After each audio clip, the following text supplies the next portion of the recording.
Europa es la casa de las renovables. Escuchamos también a Emmanuel Macron desde Francia hablando sobre todo esto. Avec en effet cette volonté commune de produire 300 gigawatts à hauteur de 2050 et des coopérations dans tous les domaines, nous nous mettons en capacité de produire en européen par nous-mêmes justement cette électricité décarbonée et de réduire notre dépendance à des tiers et de le faire conformément à nos objectifs climatiques.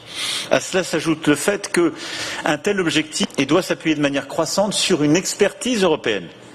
Et il nous faut consolider, je crois que c'est l'une des forces des coopérations de faire avec la Commission, eh bien, en amont comme en aval, la capacité à renforcer les industriels européens.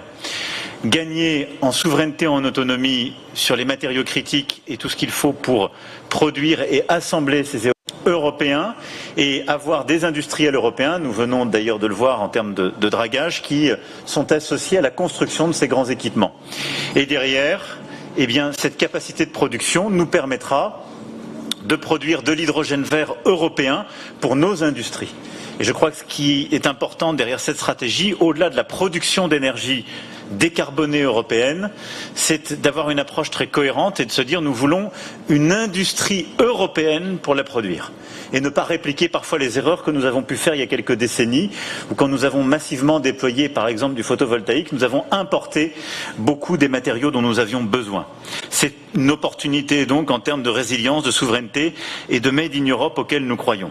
La France s'inscrit dans cette stratégie avec un objectif de 40 gigawatts pour ce qui nous concerne, un pacte éolien en mer qui a été signé il y a maintenant un an avec un investissement massif de 40 milliards d'euros sur les 15 prochaines années, 20 000 emplois répartis sur tout le territoire français, en particulier dans l'industrie de l'assemblage d'éoliennes sur notre sol. La clé derrière tout cela, et je crois que justement notre capacité à agir en européen sera déterminante, c'est le déploiement. Un dernier mot pour dire que pour accompagner cette stratégie, il nous faut poursuivre, comme la Commission l'a lancé, une réforme du marché électrique européen et il nous faudra développer encore plus avant les interconnexions électriques européennes, qui est un élément clé pour nous rendre encore plus efficaces. Merci beaucoup, Alexandre. Merci.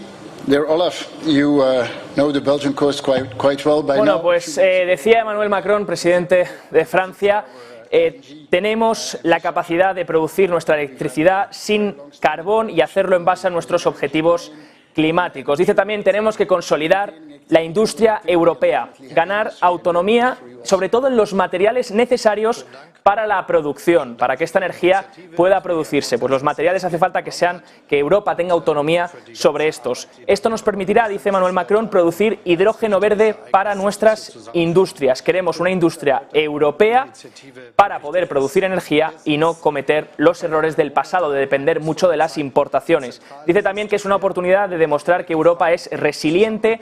Francia se suma a esta propuesta, dice Emmanuel Macron, y dice que ya se han creado, por ejemplo, 20.000 empleos en Francia. Para acompañar esta estrategia, concluye el presidente francés, nos hará falta desarrollar nuestras conexiones eléctricas, que son lo más importante en Europa. Vamos a seguir escuchando.